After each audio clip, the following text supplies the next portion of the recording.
La luna deslumbrante asoma entre los árboles. La oscuridad de la noche lo inunda todo. Y una tenue niebla comienza a aparecer. Adéntrate en el bosque. Busca el árbol viejo. Siéntate a su lado. Ponte cómodo, cierra los ojos y escucha la historia que traen hasta ti las criaturas de la noche. Bienvenidos. Estos son los cuentos del bosque oscuro.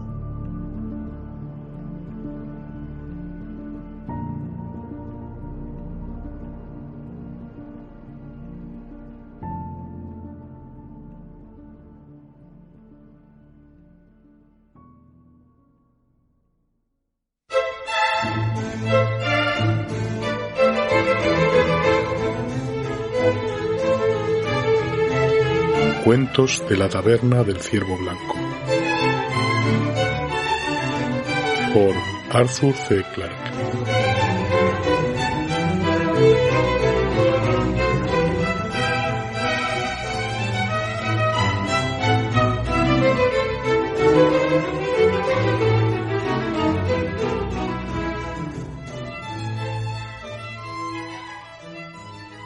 Silencio, por favor.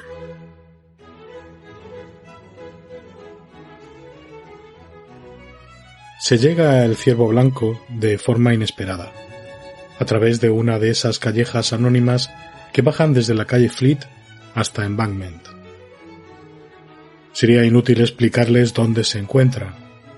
Muy pocas personas, aun proponiéndoselo, han conseguido llegar. Para las 12 primeras visitas es imprescindible la ayuda de un guía. Después todo consiste en cerrar los ojos y confiar en el propio instinto. Y a lo mejor se tiene suerte. Además, para ser sincero, no queremos más clientes, al menos no en nuestra noche. Ya hay demasiados, y el espacio escasea. Por tanto, lo único que añadiré sobre su localización es que de vez en cuando el edificio tiembla con las vibraciones de una imprenta, y que puede verse el Támesis asomándose a la ventana del servicio de caballeros.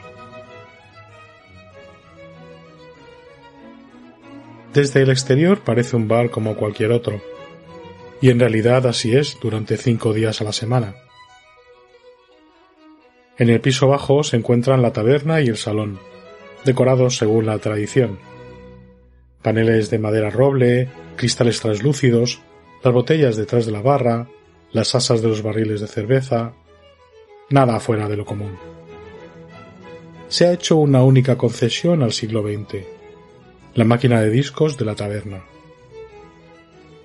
La instalaron durante la guerra, en un intento estúpido de que los soldados americanos se sintieran como en casa, y una de las primeras medidas que nosotros tomamos fue asegurarnos de que no existiera peligro alguno de que volviera a funcionar.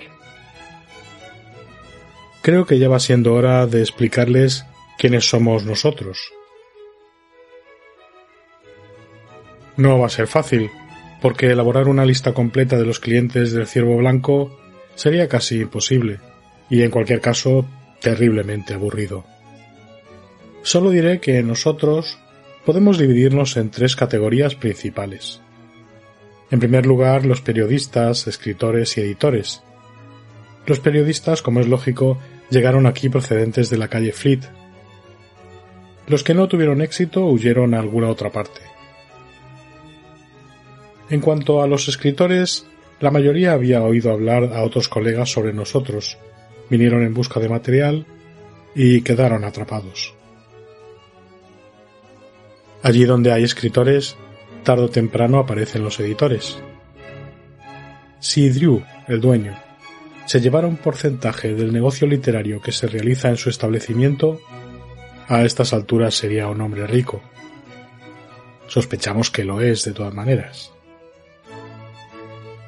Uno de los miembros más ocurrentes de nuestro grupo señaló en una ocasión que es muy corriente ver a media docena de escritores discutiendo airadamente con un editor implacable en una esquina del Ciervo Blanco, mientras en otra media docena de editores indignados discuten con un autor implacable. Por el momento ya le hemos hablado bastante de los literatos, pero debo advertir que más adelante habrá ocasión para observarles de cerca. Ahora pasemos brevemente a los científicos. ¿Cómo llegaron aquí? Birkbeck College está al otro lado de la calle, y el King's solamente a unos cientos de yardas en dirección al Strand. Sin duda la proximidad lo explica en gran parte, y de nuevo los comentarios favorables por parte de amigos y colegas desempeñaron un papel importante.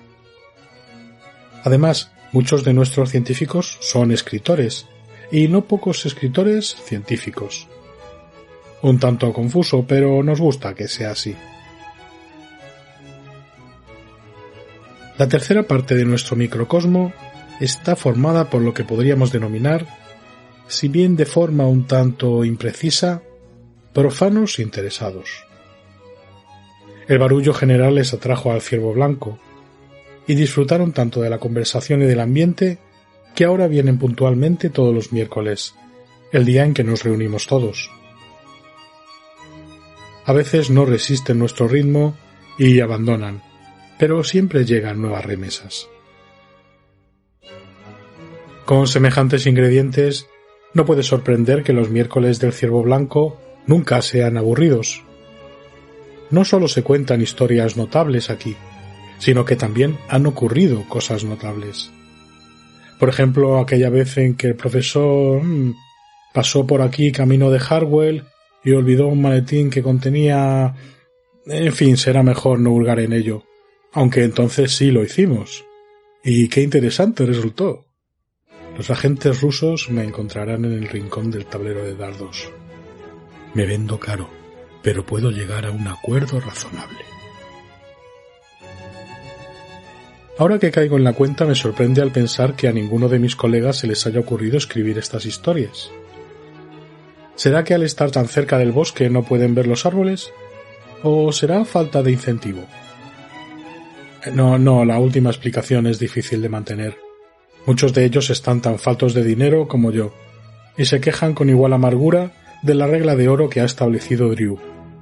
No se fía. Mi único temor, mientras mecanografío estas líneas en la vieja máquina Remington silenciosa, es que John Christopher, o George Whitley, o John Beynon estén ya enfrascados en su trabajo, utilizando la mejor parte del material. Por ejemplo, aquella historia sobre el silenciador Fenton. No sé cuándo empezó. Los miércoles son todos muy parecidos, y es difícil asociarles datos concretos. Además, algunas personas pueden permanecer anónimas durante un par de meses, perdidas entre la multitud del ciervo blanco, antes de que nadie se percate de su existencia. Probablemente así le ocurrió a Harry Parvis, porque cuando por primera vez me di cuenta de que estaba allí, él ya se había aprendido los nombres de la mayoría de las personas de nuestro grupo, algo que yo no hago muy a menudo en estos tiempos, ahora que lo pienso. Pero aunque no sepa cuándo, sí que recuerdo con exactitud cómo empezó todo. Per Huggins era el catalizador, o para ser más preciso, lo era su voz. La voz de Bert puede catalizar cualquier cosa. Cuando se permite un susurro confidencial, suena como un sargento mayor dando órdenes a un regimiento completo. Y en cuanto se desmanda, la conversación languidece mientras todos esperamos a que esos huesecillos del oído interno recuperen su lugar habitual. Se había peleado con John Christopher. Todos lo hacemos tarde o temprano. Y los gritos de la pelea habían interrumpido a los jugadores de ajedrez sentados en la parte de atrás del salón. Como de costumbre, los dos jugadores estaban rodeados de mirones, y todos nos levantamos sobresaltados cuando el bramido de Bert restalló sobre nuestras cabezas. Cuando desaparecieron los ecos, alguien exclamó: «Ojalá hubiera algún modo de hacerle callar». Fue entonces cuando Harry Parvis replicó: «Lo hay, aunque no lo crea». Miré a mi alrededor sin reconocer la voz, y vi a un hombre bajo, trajeado impecablemente. como de unos 30 y tantos años. Fumaba en una de esas pipas talladas alemanas que siempre me hacen pensar en los relojes de Cuco y en la Selva Negra. Este detalle era lo único fuera de lo común en su aspecto. Sin la pipa podría habérsele confundido con un funcionario del Tesoro de segunda categoría, adecuadamente vestido para una reunión del Comité de Hacienda Pública. ¿Cómo dice? Pregunté. No hizo el menor caso, sino que se enfrascó en el minucioso arreglo de su pipa. Entonces me di cuenta de que no era, como yo creía a primera vista, una elaborada pieza de madera tallada. Se trataba de algo mucho más sofisticado. Un artilugio de metal y plástico parecido a una planta de ingeniería química en miniatura. Tenía incluso un par de válvulas diminutas. Dios mío, sí era una planta de ingeniería química. No me sorprendo fácilmente, pero no intenté ocultar mi curiosidad. Me dirigió una sonrisa de superioridad. Todo sea por la ciencia. Es una idea de laboratorio de biofísica. Quieren saber con exactitud qué elementos componen el humo del tabaco, y por eso han colocado estos filtros. Supongo que ya conoce el viejo argumento. ¿Produce el fumar cáncer de lengua? Y si así fuera, ¿de qué forma? El problema consiste en que se necesitan muchísimas destilaciones para identificar algunos de los subproductos más oscuros. Así que tenemos que fumar en grandes cantidades. ¿Y no le quita placer semejante sistema de tuberías? No sé. Soy simplemente un voluntario. Yo no fumo. Ah, dije. De momento esa parecía ser la única respuesta. Entonces recordé cómo había empezado la conversación. Estaba usted diciendo, continué con cierto reparo porque todavía sonaba un ligero tintineo en mi oído izquierdo, que existe una manera de hacer callar a Bert. A todos nos gustaría oírlo, aunque parezca una extraña mezcla de metáforas. Pensaba, replicó tras unas cuantas chupadas, en el desafortunado silenciador Fenton. Una triste historia, y sin embargo creo que con una interesante lección para todos nosotros. Algún día, quién sabe, alguien podría perfeccionarlo y ganarse las bendiciones de todo el mundo. Chupada, pompa, pompa, plop. Bueno, cuéntenos la historia. ¿Cuándo ocurrió? Suspiró. Casi siento el haberlo mencionado. Pero si ustedes insisten, y partiendo por supuesto de la base de que no saldrá de esta habitación. Claro, claro. Bien. Rupert Fenton era uno de nuestros ayudantes de laboratorio. Un joven muy brillante, con una buena preparación técnica, pero naturalmente no muy ducho en teoría. Siempre estaba fabricando chismes durante su tiempo libre. Por lo general, la idea era buena, pero con fundamentos teóricos tan endebles que los aparatos casi nunca funcionaban. Este hecho no parecía descorazonarle. Creía ser un Edison redivivo, e imaginaba que podía hacer una fortuna con lámparas de radio y otros desechos del laboratorio. Como su pasatiempo no interfería con el trabajo, nadie se oponía. Por el contrario, los ayudantes del laboratorio de física siempre le estaban animando, porque al fin y al cabo es reconfortante ver a alguien entusiasmado. Pero nadie pensaba que llegaría muy lejos, porque ni siquiera creo que fuera capaz de integrar e elevado a x. ¿Es posible tal ignorancia?, preguntó alguien con asombro. Puede que esté exagerando. Digamos x por e elevado a x. De todas formas, sus conocimientos eran enteramente prácticos. Rutina, en una palabra. Por muy complicado que fuera un esquema, podía construir el aparato, pero a no ser que se tratara de algo realmente simple, como un televisor, no entendía el funcionamiento. El problema consistía en que no era consciente de sus limitaciones, y eso, como verán, fue realmente una desgracia. Creo que se le debió ocurrir la idea mientras observaba a los estudiantes de física hacer experimentos de acústica. Doy por sentado que todos ustedes conocen el fenómeno de la interferencia. Naturalmente, contesté. Dijo uno de los jugadores de ajedrez que había abandonado todo intento de concentrarse en el juego, probablemente porque iba perdiendo. Yo no.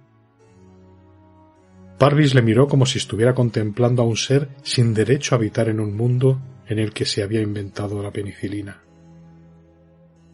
En ese caso, dijo fríamente, supongo que tendré que explicarlo. Ignoró todas nuestras protestas. No, insisto. Hay que explicar estas cosas a quien no las entienden. Si alguien se lo hubiera explicado al pobre Fenton antes de que fuera demasiado tarde. Miró un tanto despectivamente al jugador de ajedrez, que estaba muerto de vergüenza. No sé, empezó a decir, si alguna vez se ha parado a pensar sobre la naturaleza del sonido. Es suficiente con decir que consiste en varias series de ondas que se mueven a través del aire. No son, por supuesto, ondas como las que se producen en la superficie del mar. Esas ondas son movimientos de subida y bajada, en tanto que las ondas sonoras consisten en una alternancia de compresiones y rarefacciones. ¿Rare qué? Rarefacciones.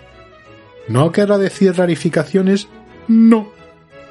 Dudo que exista semejante palabra, pero si así fuera, no debería existir, contestó secamente Parvis, con el aplomo de un Sir Alan Herbert vertiendo un neologismo singularmente repulsivo en su frasco mortal. ¿Por dónde iba? Ya. Estaba explicando el sonido. Cuando producimos cualquier tipo de ruido, desde el susurro más delicado hasta esa conmoción que nos ha atronado hace un momento, una serie de cambios de presión se mueve a través del aire. ¿Han visto alguna vez una locomotora de maniobras en funcionamiento en una vía muerta? Sería un ejemplo perfecto. Tenemos una larga hilera de vagones de mercancías unidos unos a otros. Un extremo se mueve, los dos primeros vagones comienzan a andar juntos y entonces se puede apreciar la onda de compresión moviéndose en toda la línea. Detrás ocurre justo lo contrario, la rarefacción. Insisto, rarefacción. A medida que los vagones se separan de nuevo.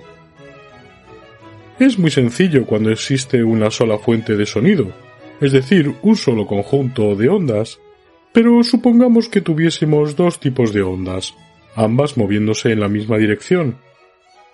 Es entonces cuando se produce la interferencia, y existen cientos de experimentos curiosos en física elemental que así lo demuestran.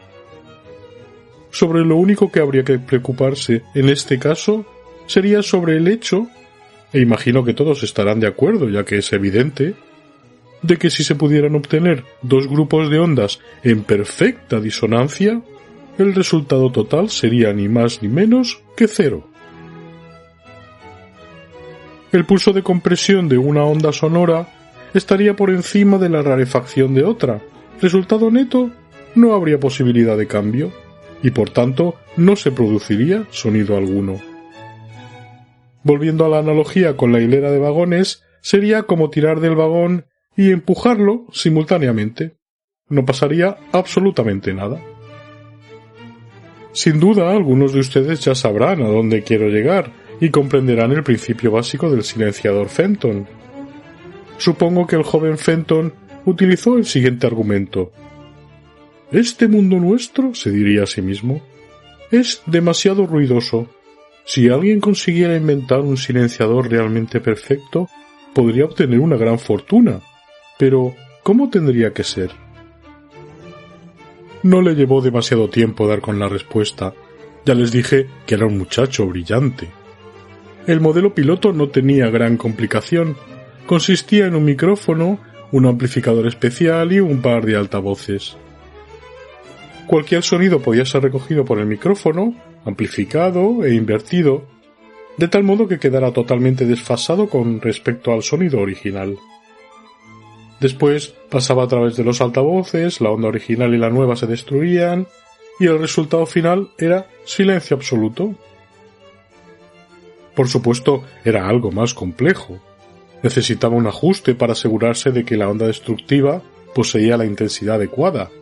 De otro modo, sería incluso peor que al principio. Pero estos son detalles técnicos con los que no les aburriré por más tiempo.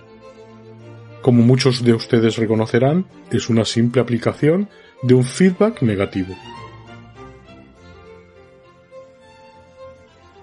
Un momento, interrumpió Eric Main. Eric, debo decirlo, es un experto en electrónica y edita no sé qué revistas sobre televisión. También ha escrito una obra de teatro sobre un viaje espacial, pero esa es otra cuestión. Un momento, aquí hay algo falso. No se puede obtener silencio de esa manera. Es imposible ajustar la fase. Parvis se colocó de nuevo la pipa en la boca. Durante unos segundos se oyó un burbujeo siniestro que me hizo pensar en el primer acto de Macbeth. Clavó sus ojos en Eric. ¿Sugiere usted, dijo fríamente, que esta historia es falsa? Bueno, no diría tanto, pero... La voz de Eric se desvaneció como si le hubieran aplicado el silenciador. Sacó un sobreviejo del bolsillo, junto a una colección de resistores y condensadores que parecían enredados en el pañuelo, y comenzó a trazar números. Eso fue lo último que se le vio hacer durante algún tiempo. Como estaba diciendo, continuó Parvis pausadamente, esa es la forma en que el silenciador Fenton funcionaba. El primer modelo no era muy potente, no podía enfrentarse con notas muy bajas o muy altas. El resultado era extraño. Cuando estaba enchufado, si alguien intentaba hablar, podía escucharse los dos extremos del espectro, un débil chillido como de murciélago y una especie de rumor sordo. Pero lo solucionó enseguida utilizando un circuito más lineal. Maldición, no puedo evitar usar algunos términos técnicos. Y en el modelo perfeccionado podía producir silencio absoluto sobre un área bastante considerable. No solo en una habitación corriente, sino en una estancia de grandes dimensiones. Sí, Fenton no era uno de esos inventores reservados que no cuentan a nadie sus propósitos por temor a que les roben las ideas. Siempre estaba dispuesto a hablar, incluso en exceso. Discutía sus ideas con el personal y los estudiantes, en cuanto alguien quería escucharle.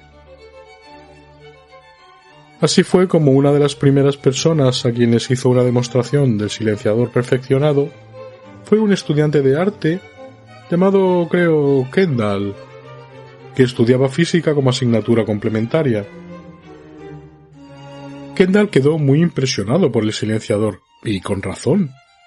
Pero, como podrán suponer, no estaba interesado en sus posibilidades comerciales, o en el bombazo que podría suponer para los escandalizados oídos de la humanidad doliente. Ni hablar. Tenía algo muy distinto en su mente. Permítanme una pequeña digresión. En la escuela tenemos una asociación musical floreciente, y en los últimos años ha aumentado el número de sus miembros de tal forma que ya puede abordar las sinfonías menos complicadas. En el año en que ocurrieron los hechos de que estoy hablando, se hallaba embarcada en una empresa muy ambiciosa. Iba a poner en escena una nueva ópera, la obra de un joven compositor de gran talento, cuyo nombre no sería oportuno mencionar, dado que ahora es bien conocido de todos ustedes. Llamémosle, por tanto, Edward England. He olvidado el título de la obra, pero era uno de esos severos dramas de amor trágico que por alguna razón que soy incapaz de comprender parecen menos ridículos con acompañamiento musical. Sin duda, una gran parte depende de la música. Todavía recuerdo estar leyendo la sinopsis mientras esperaba que se alzara el telón, y hasta la fecha no he sido capaz de saber si el libreto estaba escrito en serio o no. Vamos a ver, se desarrollaba al final de la época victoriana, y los principales personajes eran Sarah Stamp, la apasionada administradora de correos, Walter Partridge, el guardabosques saturnino, y el hijo del terrateniente, cuyo nombre no recuerdo. Es la historia del eterno triángulo, complicado por el temor de los campesinos al cambio. En este caso el nuevo sistema telegráfico, que según las viejas del lugar afectaría a la leche de las vacas y traería problemas en la época de reproducirse las ovejas. Pasando por alto los adornos, era el típico drama de celos operísticos. El hijo del terrateniente no quiere emparentarse con la oficina de correos y el guardabosques, enloquecido por la negativa, se dispone a vengarse. La tragedia alcanza su terrible punto culminante cuando la pobre Sara, estrangulada con cordón de empaquetar, es hallada en una saca de correo en el departamento de cartas perdidas. Los habitantes del pueblo cuelgan a Partridge del poste de telégrafos más cercano, con el consiguiente disgusto de los celadores. Tenía que cantar un aria mientras le colgaban. Eso es algo que me duele haber perdido. El hijo del terrateniente se da la bebida, o se marcha a las colonias, o ambas cosas a la vez, y eso es todo. Seguro que estarán ustedes preguntándose a qué viene esta disquisición. Les pido que me escuchen un momento. El hecho es que mientras ensayaban esta historia de celos sintéticos, tras los bastidores se desarrollaba una tragedia real. La joven que desempeñaba el papel de Sarah Stamp había rechazado a Kendall, el amigo de Fenton. No creo que fuera una persona particularmente vengativa, pero lo cierto es que vio una oportunidad única para vengarse. Hay que reconocer que la vida de estudiante favorece cierta irresponsabilidad, y en idénticas circunstancias, ¿cuántos de nosotros habrían dejado escapar semejante oportunidad? Veo que empiezan a entender, pero el auditorio no tenía la menor sospecha de lo que ocurría cuando comenzó la obertura. La concurrencia era de lo más distinguida.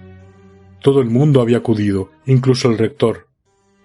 Se veían decanos y profesores por todas partes. Nunca llegué a descubrir cómo habían conseguido que acudiera tanta gente. Ahora que lo pienso, no recuerdo ni siquiera por qué estaba yo allí. La obertura acabó entre aplausos y algún que otro silbido por parte de los más ruidosos. Quizás sea injusto, en realidad ellos eran los más melodiosos. Entonces se alzó el telón.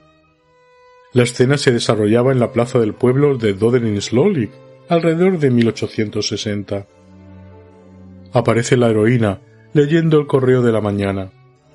Encuentra una carta dirigida al joven terrateniente y rápidamente se lanza a cantar. El primer aria de Sara no era tan mala como la obertura, pero sí muy aburrida. Afortunadamente, solo tendríamos ocasión de escuchar las primeras notas. No es necesario preocuparse de detalles sin importancia, tales como la forma en que Kendall convenció al pobre Fenton, si es que el inventor siquiera llegó a sospechar cómo se iba a utilizar su descubrimiento. La demostración fue muy convincente. Un silencio absoluto cubrió la sala, y Sarah Stamp se apagó de forma similar a un programa de televisión cuando se quita el sonido. El público quedó helado en sus asientos, mientras los labios de la cantante se movían sin producir sonido alguno. De repente se dio cuenta de lo que ocurría, y vimos cómo abría la boca intentando gritar. Huyó hacia los bastidores en medio de una lluvia de cartas. Inmediatamente se produjo un caos indescriptible. Durante unos minutos todos creían haber perdido el sentido del oído, hasta que, viendo al resto comportarse de forma extraña, comprendieron que era una privación generalizada. Algún miembro del departamento de física debió entender enseguida lo que ocurría, porque empezaron a circular papelitos en la primera fila. El vicerrector cometió la imprudencia de intentar restablecer el orden con gestos desde el escenario. Para entonces yo estaba tan muerto de risa que era incapaz de apreciar tales detalles. No quedaba otra posibilidad que salir de la sala, y todos nos apresuramos a hacerlo. Creo que Kendall se había escapado, tan impresionado por el efecto de su treta que ni se ocupó en desenchufar el aparato. Tenía miedo de que le cogieran y le lincharan. En cuanto a Fenton, desgraciadamente nunca conoceremos su versión de la historia. Solo podemos reconstruir los hechos posteriores a partir de la evidencia que quedó. Tal y como yo lo imagino, debió esperar a que se vaciara la sala y a continuación entró sigilosamente para desenchufar su aparato. La explosión se pudo escuchar en toda la escuela. ¿La explosión?, preguntó alguien con sorpresa. Por supuesto. Me estremezco al pensar que nos salvamos por los pelos. Unas cuantas decenas de decibelios más, unos cuantos tonos más, y menos mal que no sucedió cuando el teatro estaba aún lleno. Considérenlo como un ejemplo de los designios inescrutables de la providencia el que solo el inventor fuera afectado por la explosión. Quizá fuera lo mejor que podía haber ocurrido. Al menos murió en su momento triunfal, antes de que el decano lo alcanzase. ¡Basta de moralejas! ¿Qué ocurrió? Bueno, les dije que Fenton estaba muy verde en teoría. Si hubiera investigado el aspecto matemático del silenciador, habría dado con el error. El problema consiste en que la energía es indestructible, incluso cuando se anula una sucesión de ondas con otra. Lo único que ocurre entonces es que la energía neutralizada se acumula en otro sitio.